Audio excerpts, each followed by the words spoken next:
పువ్వులని అలాగే తమలపాకుల్ని పూజ కోసం తెచ్చుకుంటూ ఉంటాం కదండి.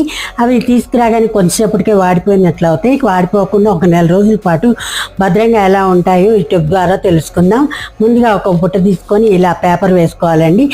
బ్రష్ పూలన్నీ సర్దుకొని ఇలా వాడిపోయిన పూలని, గుడ్డు పూలని తీసి వాటి రేకులు కూడా ఇలా వేడి తీసుకొని వాడుకోవచ్చు.